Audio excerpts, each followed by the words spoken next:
நாத்திகம்னா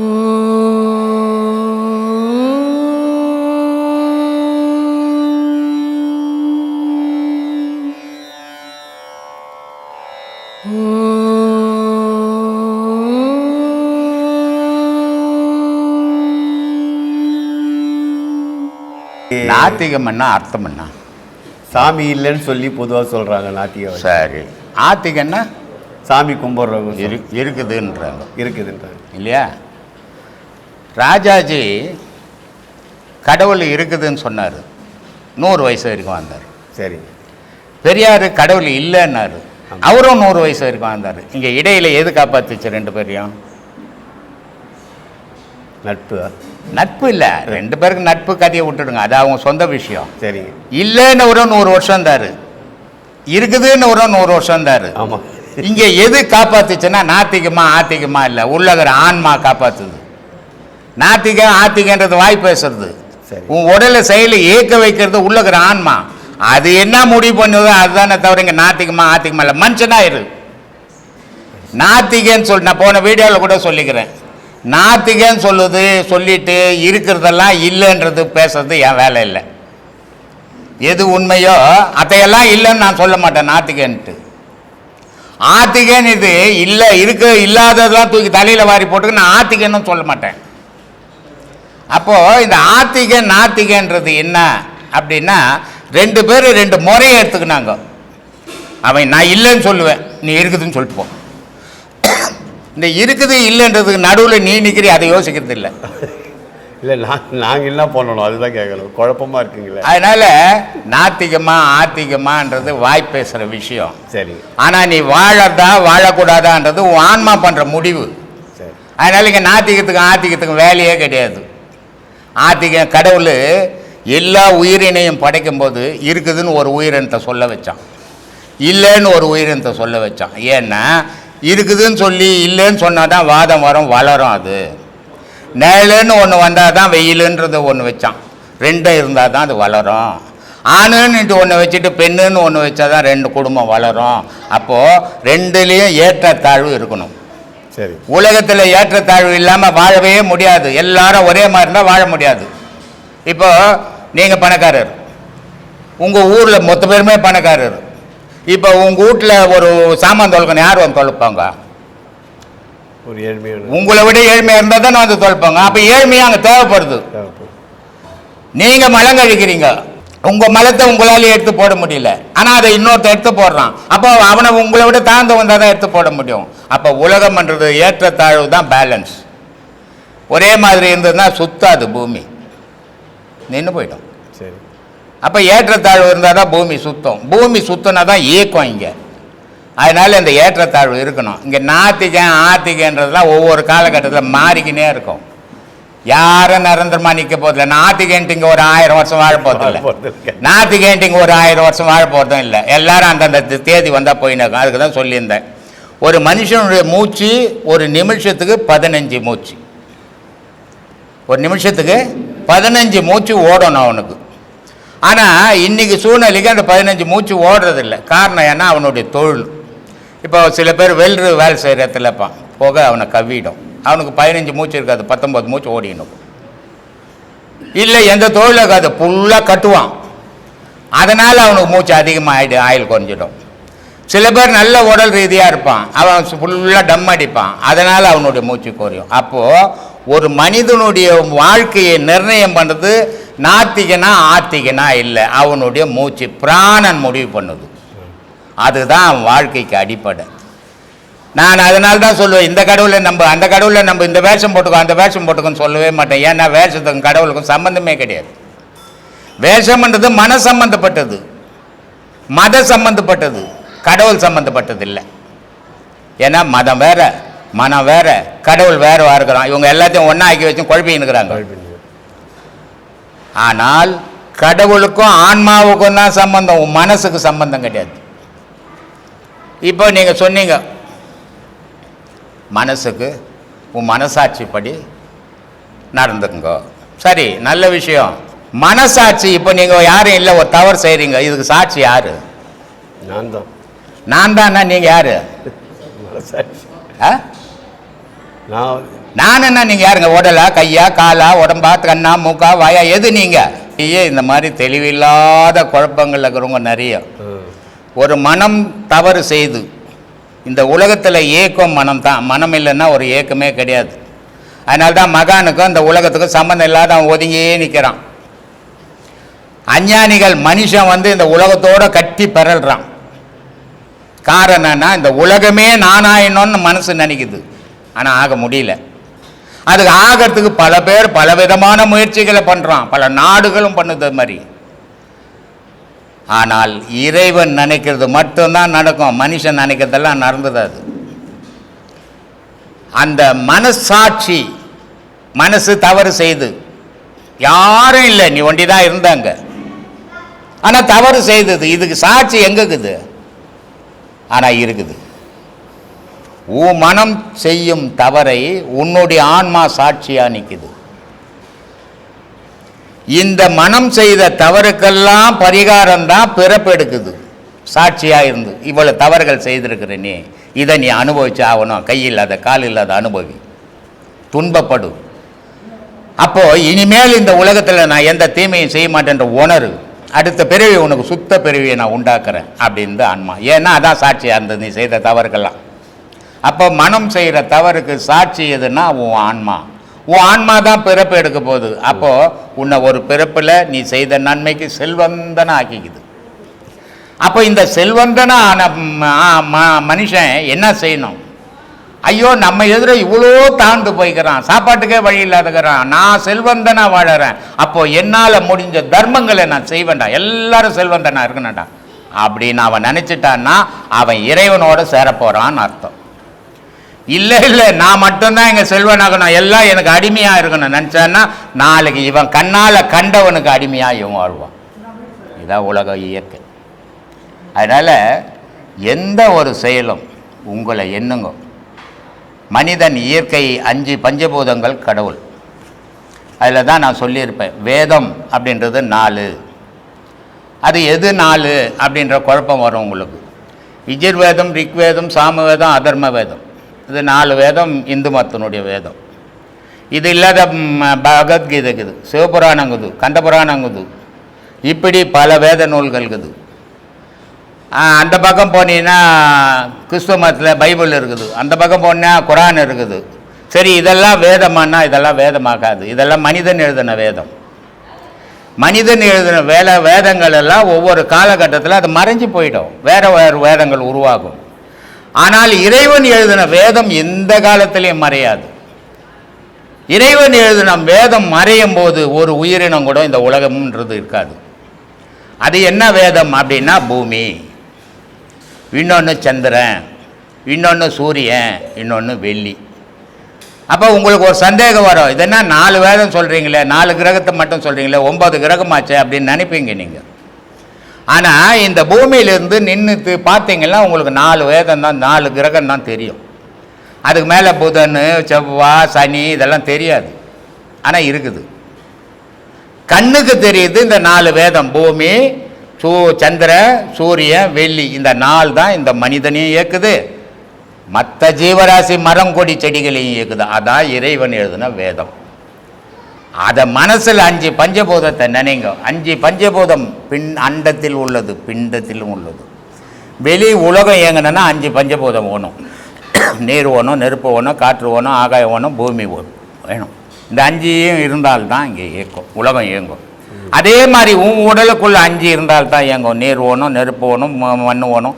மண்ணுன்றது உடல், நீர், உன் உடலுக்குள்ளே நெருப்பு, உன் உடலுக்குள்ளே காற்று, உன் உடலுக்குள்ளே தலை ஆகாயம். இப்படி 5யும் நீ இயங்குற. அப்போது நீயே ஒரு இயற்கை பொருள் தான். இதை உணர்றது கிடையாது. உணரதா நான் நான் நான் நான் நான் நின்னுக்கிறோம். நான் என்றது அவன் ஒருத்தன் பார்த்துட்டான்னா நான் என்றது இங்கே பஸ்பம் ஆயிடும். அதனால அதை அடக்கி நான் இருக்கணும். ஆனால் நான் அடுத்தவங்கிட்ட போகக்கூடாது. நான் அடுத்தவங்கிட்ட போகும்போது அவன் பாதிப்பான்.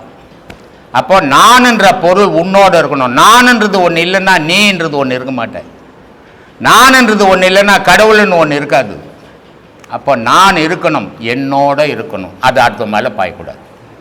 இதுதான் வேத நூலினுடைய வியாக்கியானம். இதை உணர்ந்து நடந்தீங்கன்னா போதும். எல்லாரும் ஞானி ஆகிட முடியாது. கண்டிப்பாக. இந்த கோயில்கள்லாம் கட்டி வச்சுக்குதே, இங்கே ஒன்றும் சாமி நீ வா நான் உனக்கு என்ன ஒன்மை தரேன் பொட்டி தரேன்னு சொல்லியிருந்ததுக்கு இல்லை.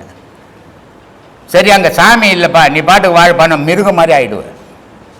நீ மனிதனாக வாழணும்னா அதுக்கு ஒரு ஐதீகம் வேணும். இது சாமி, இந்த சாமி இந்த நல்லது தான் செய்திருக்குது, இது உனக்கும் செய்யும் அப்படின்னு இருந்தால் தான் நீ போய் வழிபடுவேன். இதெல்லாம் இல்லைன்னா அடைய அங்கேயே போகணுன்னு விடுவேன். அதனால் அது கடவுள், அதை விட உயர்ந்த பொருள். கடவுளுன்ற கல்லுன்னு நினைக்கிறோம், அது கல்லுன்னு நினச்சிட்டா கல் தான். ஆனால் அது கல் இல்லை, கடவுள்னு நினச்சிட்டுனா அது கடவுள் ஆகிடும். அப்போது இங்கே கல்லாகிறதும் கடவுளாகிறதும் எங்கேருந்து ஆகுதுன்னா உன் மனசில் தான் ஆகுது. அப்போ உன் மனசை சீர்படுத்தினேன்னா உலகம் ஃபுல்லாக சீர்படும். சாமி, இந்த கோவிலுக்கு போய் நம்ம ஒரு இறை வழிபாடு பண்ணுறது சரி, தானம் பண்ணுறது சரி, ஒழுக்கமாக இருக்கிறது சரி, அடியார்களோடு கூட இருப்பது சரி, இந்த மாதிரி ஒரு விஷயங்கள்லாம் வந்து ஆன்மீகத்தில் எவ்வாறு நமக்கு வந்து துணை நிற்கிறது? நன்மைக்கு துணை நிற்கும். ம். அது மாதிரி போகும்போது தீமையிலிருந்து விலகிடுவீங்க. இப்போ நீங்கள் ஒரு 10 வயசு பையன், உங்கள் வீட்டு பக்கத்தில் 10 வயசு பையனுங்க நிறைய இருக்கிறாங்க. அதே மாதிரி அவங்க அம்மா அப்பாவும் இருக்கிறாங்க, உங்களுக்கு அம்மா அப்பாவுங்கிறாங்க. நீங்கள் என்ன பண்ணுறீங்க, 10 வயசு பையனோட போய் சேர்ந்து விளையாடுறது சகஜம் தானே இது. ஆனால் விளையாடுறீங்க, உங்கள் அம்மா என்ன சொல்கிறீங்க, அவன் கூட சேராத, அவன் பொல்லாதவன், நீ போவதனேனா அப்படின்றாங்க. அவன் பொல்லாதவன், உன்னை என்ன பண்ண போகிறான்? அவன் பொல்லாதவன் தான், உன்னை என்ன பண்ண போகிறான்? ஒன்றும் பண்ண மாட்டான். ஆனால் இருந்தாலும் ஏன் உங்கள் அம்மா சொல்கிறாங்க அப்படின்னு யோசித்தீங்கன்னா தெரியும். அவன் விடுற மூச்சு இருக்குது, அது உங்கள் மூச்சோட கலந்ததுன்னா நீங்கள் கெட்டவனா மாறுவீங்க. அதனால அம்மா என்ன சொல்றாங்க, அவன் கூட போய் சேராத, அவன் மூச்சு உனக்கு வந்துடும், உனக்கு அந்த மூச்சு வந்தோன்னா குணம் அவன் குணம் வந்துடும், நீ கெட்டவனா மாறிடுவ, அதுக்காக அவங்க கூட சேரவானா அப்படின்னு அம்மா சொன்னாங்க. நல்லதானே சொன்னாங்க. அதே மாதிரி ஆன்மீகவாதிங்க கூட சேர்றதும், கோவிலுக்கு போய் நல்ல பக்தி பண்றதும், தியானம் பண்றதும் நல்வழிப்படுத்தும். உன்னை தீமையிலிருந்து விலக்கி எடுத்துன்னு வரும். இதை பட்டினத்தார் ரொம்ப அழகா ஒரு இடத்துல சொல்றார், எப்படிப்பட்டவன் அப்படின்ட்டு சொல்றாரு. இது ஒன்னே ஒன்று தெரிஞ்சுக்கினீங்கன்னாவே இப்போ நீங்கள் கேட்ட கேள்விக்கு விடை வந்துடும். சொல்றாரு, ஒரு கெட்டவன் கூட வந்து நீ விலகி நல்லவன் ஆகுனா எப்படி இருக்கணும்? கெட்டவன்றவன் யாரு அப்படின்னு சொல்றாரு. பொல்லாதவன் கெட்டவன், நெறி நில்லாதவன் ஒரு ஒழுக்கத்தில் நிற்காதவன். அதனால் சொல்றாரு, பொல்லாதவன், நெறி நில்லாதவன், ஐம்புலன் தன்னை வெல்லாதவன். இந்த பஞ்சபூதத்துக்காக அவன் ஆசைப்பட்டு எந்த தீமையை ஒன்றா செய்திருவான்டா, அவங்க கூட சேராதடா அப்படின்றாரு. அதனால் சொல்றாரு, பொல்லாதவன், நெறி நில்லாதவன், ஐம்புலன் தம்மை வெல்லாதவன், கல்வி கல்லாதவன். யாருன்னா படிக்காதவங்க. ஆனால் எவ்வளோ பேர் முட்டாள் பேசுகிறார் பாருங்கள். ஒரு சொல்கிற படிப்பு என்ன படிப்புன்னா, இப்போ எல்லாரும் படிப்புற காலேஜ் படிப்பு ஸ்கூல் படிப்பை சொல்ல, அறிவு படிப்பு நீ படிக்காதுவாமன், அதனால அவங்க கூட போய் சேராதன்றார். அதனால் சொல்கிறாரு, பொல்லாதவன், நெறி நில்லாதவன், ஐம்புலன் தன்னை வெல்லாதவன், கல்வி கல்லாதவன், மெய்யடியார்பால் செல்லாதவன். இப்போ நீங்கள் கேட்ட கேள்விக்கு பதில் வருது பாருங்க. உண்மையானவங்க கூட சேர மாட்டான் அவன். அதனால் மெய்யடியார்பால் செல்லாதவன், உண்மை சொல்லாதவன், அவன் வாழ்க்கையில் உண்மையை பேசுறதில்லை, பொய்யே பேச்சுன்னு தெரிவானான். இவெல்லாம் ஏன் பூமியில் பிறக்கணும்னு கேட்குறான். காஞ்சிபுரத்தில் ஏகாம்பரநாதர் கோயிலில் இந்த கேள்வியை கேட்குறார் சாமி. அதனால் எப்படிப்பட்டவன் கூட சேரணும் அப்படின்னா, ஒரு நல்ல பக்திமான் கூட நீ போய் சேர்ந்தீங்கன்னா நீ ஒரு நல்ல பக்திமான் ஆகும். ஒரு பெரிய திருடன் கூட நீ போய் சேர்ந்தீங்கன்னா நீ பெரிய திருடனாக மாறுவ. இது கண்ணு ஐம்புலன் இருக்குது, ஐம்புலன் பார்த்து எதோட இது பழகுதோ அது செயல் இதுக்கு வரும். அப்போது நீங்கள் என்ன பண்ணணும், நல்ல பக்தி பண்ணுறவங்க கூட சேரணும், நிறைய கோவிலுக்கு போகணும், நிறைய தியானம் பண்ணணும், நிறைய தர்மம் பண்ணணும். இப்படி பண்ணும்போது உங்களுடைய பாவம் அழியும், உங்களுக்கு குடும்பத்துக்கு ஒழுக்கமாக வரும், உங்களை பார்த்து உங்கள் சந்ததி ஒழுக்கமாக வாழும் சாமி. இதுக்கு நீங்கள் பேஸாக இருக்கணும். இதை தான் சாமி சொன்னார். இதைத்தான் நம்ம பாட புத்தகத்தில் எப்படி படிச்சுக்கோன்னா, பூவோடு சேர்ந்த நாரும் மனம் மணக்கம் அப்படின்னு இது சொல்லிக்கணுங்க. அது இதே தான் அதுவும் அந்த இது இதில் சொல்லியிருக்காங்க. அதே தான் சாமி. எங்க போய் சேர்ந்துக்கிறியோ உனக்கு அந்த பேர் உண்டு. அருமை.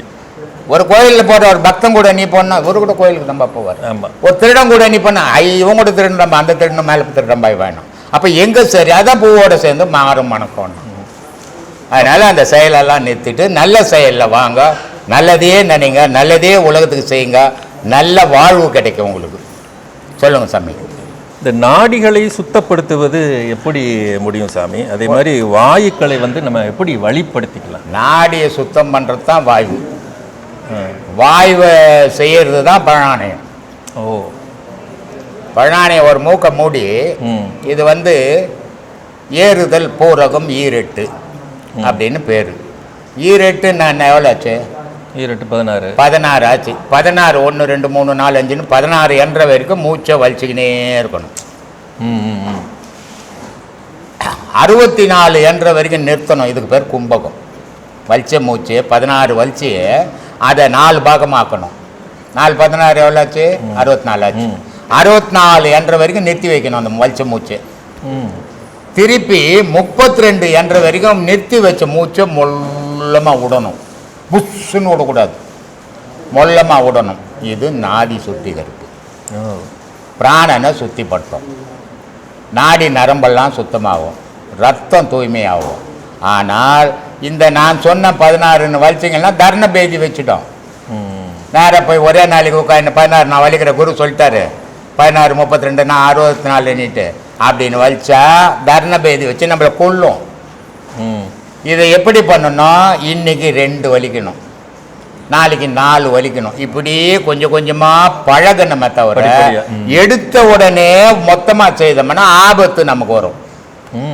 இது நாடி சுத்திகரிப்பு சாமி. பிராணாயாமம் பேர் இதுக்கு.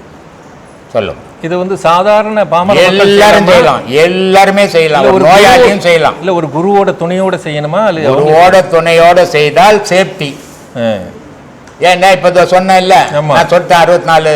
இது இவர் திருமூலர் சொல்றாரு, இது பூரகம், கும்பகம், ரோசகம் அப்படின்னு இது 3 பேர். இதுக்கு இந்த 3 பேர் திருமூலர் சொன்னாரு, நானும் சொன்னேன். நானும் சொன்னார்னு கேட்டுட்டு நீ செய்தீங்கன்னா ஆபத்து உண்டாக்கிப்பேன். அப்போ குரு மூலியமா செய்யும் போது குரு சொல்லுவார், இன்னைக்கு 2 செய்ப்பா, நாளைக்கு 4 செய்ப்பா. அப்போ குரு சொல்லி கொடுக்குறாருல்ல, அதுக்கு ஒரு ஆள் ஓனல, அந்த ஆள் தான் குரு. ஔவையோட யோக சூத்திரம் பற்றி ஐயாவோட கருத்து என்ன சாமி? யோகம்ன்றதே ஒரு சூத்திரம் தான் சாமி. சூத்திரம்னா ரகசியம்னு அர்த்தம், வேற ஒன்றும் இல்லை. சூத்திரம்னா ரகசியம். அதனால தான் ஆந்திராவில் வேம்பண்ணான்னு ஒருத்தர் இருந்தார். அவர் சொல்றாரு, ஓங்கார சூத்திர சதானந்த வாரியில் ஓர் எழுத்தாயான பரனே, ஓரியாய் நீ நின்று 5 எழுத்தை என் ஒரு செவியில் ஓதி வைத்தவன் அல்லவோ அப்படின்றார். அவர் என்ன சொல்றாரு, இந்த சப்தம் இருக்குதே அதை யாராவது பார்த்தது உண்டா? இல்லை, பார்க்க முடியாது. ஆனால் அது இல்லைன்னு சொல்ல முடியுமா? முடியாது. இருக்குது. மனுஷனுக்குள்ள எப்படி இருக்குதுன்னா சத்தமாகவும் நெருப்பாகவும் இருக்குதான். அதனால சொல்றாரு ஓங்கார சூத்திரம். ஓங்காரம்னா சப்தம், சூத்திரம்னா ரகசியம்.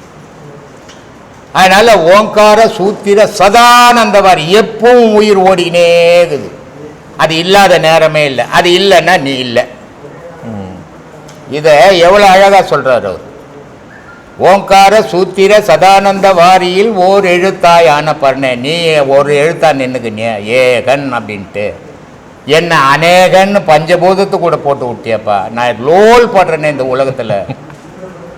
அப்போ நான் ஓர் எழுத்தாய் ஆகணுமே, அது எப்படி அப்படின்னா இந்த ஓங்கார சூத்திர சதானந்த வாரியில் ஓர் எழுத்தாயான அந்த ஓங்காரத்தை பிடிச்சிக்கிட்டா நீ ஒரு எழுத்தாய் ஆயிடுவ, என்ன மாதிரி நீ ஆயிடுவ, நீ என் கடவுள் தான் அப்படின்றாரு. அப்போ அது ஆகணும்னா என்னன்னா சுகம் விட்டுடணும், துக்கம் விட்டுடணும். இது 2யும் விட்டுட்டீங்கன்னா அது மாதிரி ஆகுவேன் அப்படின்ற. விடுவோமா? நம்மளால விட முடியலையே சொல்லுவ. மனைவியை பார்க்காத ஒரு நாள் இருக்க முடியாது, செத்து போயிடுவேன். அதை விட்டு நான் என் புள்ளியை பார்க்காத அரை நாள் இருக்க மாட்டேன், அதை விட செத்து போயிடுவேன். இப்படி மனசுல ஆசையை சுமந்த குணம் ஓங்காரத்தை நான் எங்க கவனிக்கிறது? அதனால நான் 5 எழுத்தா இருந்து இந்த உலகத்தில் லோல் பட்டு நிற்கிறேன் சாமி. அவன் ஒரு எழுத்தாந்து என்னை ஆட்டி பச்சுங்கிறான் சாமி. அப்போது ஓங்காரம்னா சப்தம், சூத்திரம்னா ரகசியம். இப்போ நமக்குள்ளே ஒரு உயிர் ஓடிங்கிறதால தான் நம்ம பேசின்னுக்கிறோம். ஆனால் அது எப்படி ஓடுது, அது எப்படி இருக்குதுன்னு யாராவது அறிய முடியுதா? முடியாது. முடிஞ்சிடுச்சுன்னா ஞானி, முடியலன்னா அஞ்ஞானி.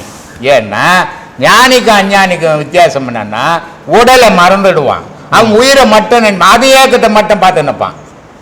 அதனால அவனுக்கு உடல் தெரியல, உயிர் தெரியுது. அஞ்ஞானி உயிரை மறந்துடுவான், உடலை நினச்சிப்பான். அதனால இவனுக்கு உயிர் ஒன்று இருக்குதா இல்லையானே தெரியாது. ஏதோ பேசுகிறேன், ஏதோ ஓடுறேன், ஏதோ நடக்கிறேன். இது அஞ்ஞானியினுடைய வேலை. அப்போது இந்த அவ்வை என்ன சொல்லுதுன்னா, இந்த சூத்திரத்தை நீ அறியணும்டா. நீ மனிதன், அதனால தான் சொல்லுது அரிது மானிடராய் பிறத்தல் அரிது. இந்த மானிடராய் பிறத்தல் கூட பெரிய விஷயம் இல்லைப்பா. இதில் கூணு குருடு செவிடு பேடி நீங்கி பிறத்தல் அரிது இல்லையா? இப்படி பிறந்த உன்னு நீ போய் உலக விஷயத்துல ஈடுபட்டு சாவறியடா. நீ பிறந்தது இந்த பூமியில கடவுள் அடையறதுக்குடா அப்படின்னு சொல்லுது. இந்த ரகசியத்தை நீ அறி அப்படின்றது தான் சாமி அந்த பொருள். சாமி ஆத்மானகம் சாமி. ஆத்மானகம். என்னுடைய பேர் வந்து ராஜா சாமி. நான் கோவில்பேட்டிலேருந்து வந்திருக்கேன் சாமி. ஃபஸ்ட்டு வந்து நான் முதல்ல எங்கள் அம்மா அப்பாவுக்கு முதல்ல நன்றி சொல்லிக்கிறேன் சாமி. ஏன்னா அவங்க தான் என்னை பெற்றாங்க, வளர்த்துருக்காங்க, சாப்பாடு எல்லாம் போட்டிருக்காங்க. எங்கள் அப்பா பேர் என்னென்னா முனிசாமி. அப்புறம் எங்கள் அம்மா பேர் சிங்கலட்சுமி. ஃபஸ்ட்டு எங்கள் அம்மா அப்பாவை நான் இந்த வெளி உலகத்துக்கு கொண்டு வரணும். அது அது அது என்னுடைய முதல் கடமை சாமி. ஏன்னா அவங்க தான் வளர்த்துருக்காங்க, படிக்க வச்சுருக்காங்க, எல்லாமே பண்ணியிருக்காங்க. ஃபஸ்ட்டு அவங்களுக்கு. அப்புறம் ரெண்டாவது இது எப்போ வந்த ஞானம்? அது இப்போதான் வந்த ஞானமா? இதுக்கு முன்னாடி இல்லை. ஆமாம் சாமி. அதுக்கப்புறம் குருநாதர் வந்தார்ல, அதுக்கப்புறம் கொஞ்சமாக வருது சாமி. கொஞ்சமாக வருதா? சரி. அப்புறம் அடுத்து குருநாதருக்கு நன்றி கடன், இது ரொம்ப நன்றி சொல்கிறேன் சாமி. ஏன்னா அவர் இல்லைன்னா நான் இந்த இடத்துல இல்லை சாமி. அதுக்கப்புறம் தேவசாமி குடும்பத்துக்கு எல்லாத்துக்குமே இதுலேயே எல்லாமே அடங்கிடுச்சு சாமி. அப்புறம் நம்ம கேள்விக்குள்ள போயிடுவோம்.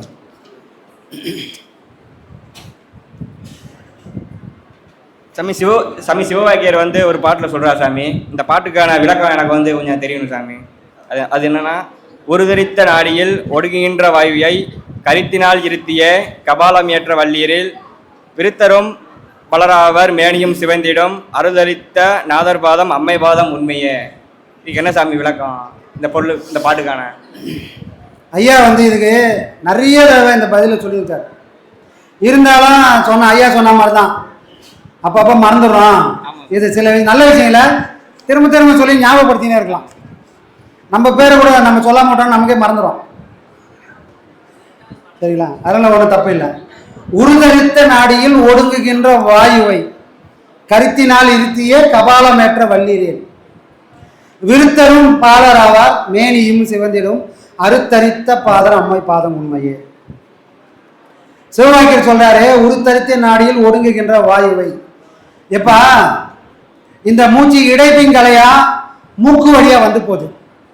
இடைகளை பிங்களைன்னு சொல்லக்கூடிய இந்த நாடிகள் வழியா வெளியே போறதும் உள்ள வரதமா இருக்குது.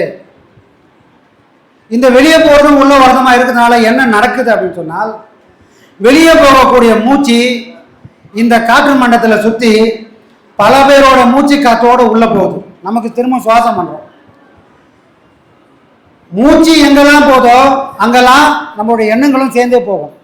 அப்போ நாம விடக்கூடிய எல்லா மூச்சிலையும் நம்மளுடைய நல்ல எண்ணங்களும் நம்மளுடைய கெட்ட எண்ணங்களும் சேர்ந்தே வெளியே போகுது.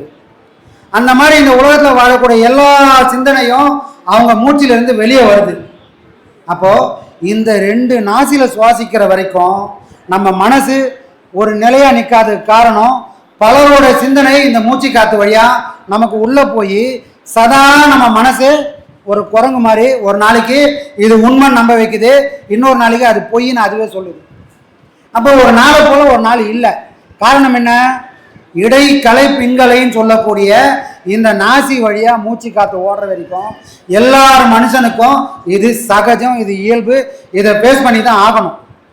ஆனா சிவவாக்கியர் என்ன சொல்றாரு, இந்த ரெண்டு மூச்சையும் ஒன்னாக்கி எந்த கலையில எடுத்து சொல்றாரு, உருதரித்த நாடியில் ஒடுங்குகின்ற. உருதரித்த நாடியில்னா சுழுமுனை வழியா இந்த ரெண்டு மூச்சு வழியா ரெண்டு நாடி வழியா போன மூச்சை சுழுமுனை வழியா மூலாதாரத்திலேருந்து இன்னி மேலே கொண்டு போனால் என்ன நடக்கும்? உருதரித்த நாளில் ஒடுங்குகின்ற வாயுவை கருத்தினால் இருத்திய அதை எப்படி எத்தனை போவ? நீ நினைச்சா போக, நினைச்சா மட்டும்தான் போகும். ஒரு நினைப்பு உன் மூச்சு காத்த கொண்டு போய் சேர்க்காது, நினைவு மட்டும்தான் இருக்கும். பல பேர் பாடம் பண்ணுவாங்க, சாமி நான் பாடம் பண்ணும்போது எனக்கு இப்படி இருக்கு அப்படி இருக்குன்னு சொல்லுவாங்க. ஆனால் இதை நீ எப்போ உணர்ந்த அப்படின்னா, மனம் இருந்து உணர்ந்தால் அது அங்கே வேலை நடக்கல, உன் மனம் உன்னை கெடுக்குதுன்னு அர்த்தம். பாடம் பண்றவங்களுக்கு சிந்தனை போகக்கூடாது, முதல்ல காத்து தான் போகணும்.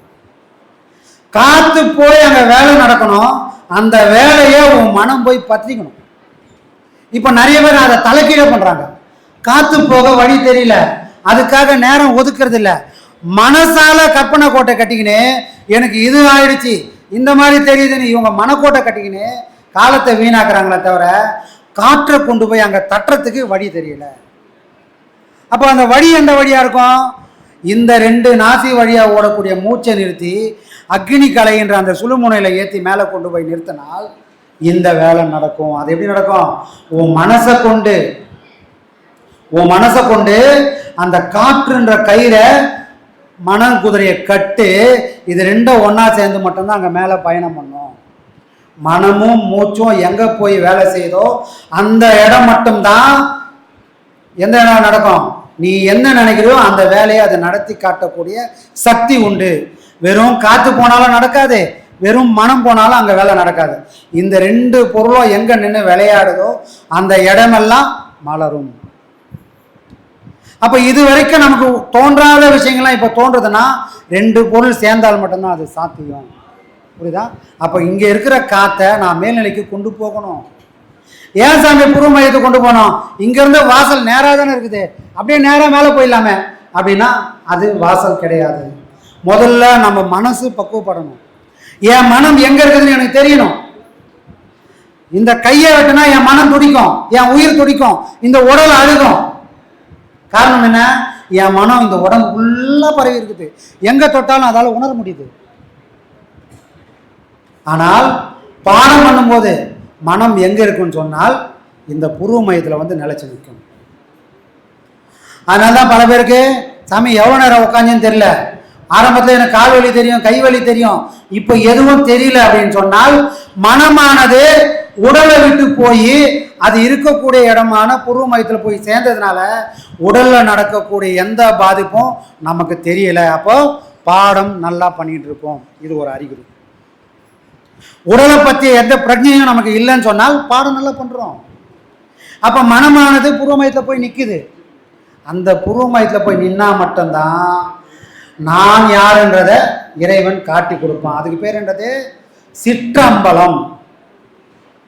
பேரம்பலம் கிடையாது. இறைவன் இருக்கக்கூடிய இடம் பேரம்பலம், நான் இருக்கக்கூடிய இடம் சிற்றம்பலம்.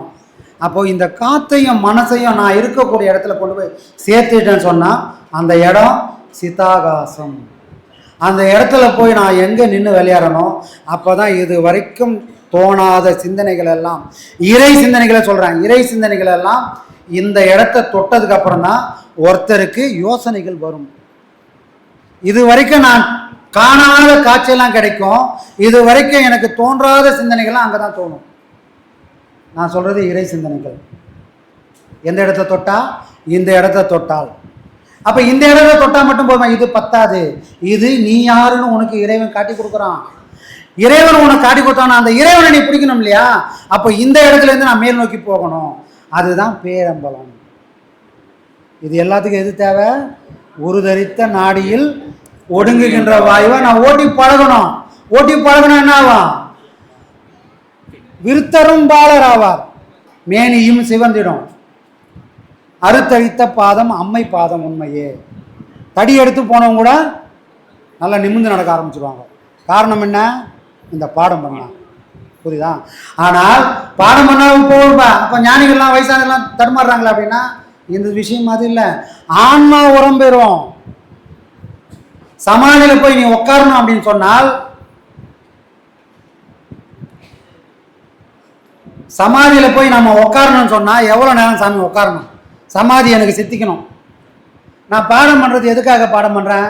ஆடாமல் அசையாமல் ஒரு மரம் மாதிரி, ஒரு மலை மாதிரி, ஒரு கல் மாதிரி சஞ்சலம் இல்லாமல் என் மனசு எப்போ சாமி உட்காரும் அப்படின்னு சொன்னால் 6 மணி நேரம் என்னால் பாடம் தொடர்ந்து பண்ண முடியும்னா அன்னைக்கு தான் சமாதியானது நமக்கு கைகூடும். எத்தனை மணி நேரம்? 6 மணி நேரம். அப்போ நம்ம இந்த 6 மணி நேரத்தை பிடிக்கணும்னா எத்தனை மணி நேரம் நம்ம போராட வேண்டியது இருக்கும்? 6 மணி நேரம் மனம் சஞ்சலம் இல்லாமல் இருக்கணும். இருக்குமா? 2வது பாடத்தில் ஒரு 5 நிமிஷம் நில்லுன்னா நம்ம போகிற போரா இருக்குது. அப்போ குருநாதர் பெரிய விஷயம் உனக்கு வச்சுக்கிறேன்பா, நீ இங்கே இருந்தே உன்னை 5 நிமிஷமா உன்னை தட்டி தட்டி கொண்டு வரேன், உனக்கு வலியும் தெரியாது வேதனையும் தெரியாது, நீ இதை நல்லா பழகிக்கோ, உன் மனசு சஞ்சலம் இல்லாமல் ஒரு 5 நிமிஷம் நிற்கிச்சின்னு சொன்னால் இந்த 5 நிமிஷம் தான் 5 மணி நேரமாகவும் 6 மணி நேரமும் ஆக பழகும். அப்போ பாடம் வாங்கிட்டு கடகடன்னு ஓடிடலாமாண்ணா? நடக்காத காரியம். பொறுமையாக உட்காந்து அமர பாடம் பண்ணோம்னு சொன்னால் அந்த பாடம் நமக்கு கைவசப்படும். அதுதான் சாமி சிவவாக்கிய சொல்கிறேன். புரியுதா? அப்போ இவ்வளோ பெரிய உழைப்பு இங்கே இருக்குது. புரியுதுங்களா? அப்போ இவ்வளோ நேரம் உட்காந்தோம்னா பாடம் கொடுக்குற மாதிரி அங்கே போய் உட்கார முடியாது. பாடம் கொடுக்கும்போது உட்கார நிலை வேற. இவ்வளோ நேரத்துக்கு நான் தயாராகிட்டோம்னா அங்கே வாங்க வேண்டிய, அங்கே செய்ய வேண்டிய பாடங்கள் முற்றிலும் வேறு மாதிரி ஆகும். அங்கே நம்ம நிலைமையே வேற மாதிரி இருக்கும். புரியுதுங்களா? அப்போது இது எல்லாமே அமையும் ஒரு நாள். சிவவாக்கியர் சொன்ன இந்த தத்துவத்தை, இந்த இன்பத்தை நாம் எல்லாரும் அடையக்கூடிய ஒரு இடம், ஒரு நாள் கண்டிப்பாக வரும். அது நம்ம வாழ்க்கையிலே நடக்கும். சரியா? நல்ல சார்.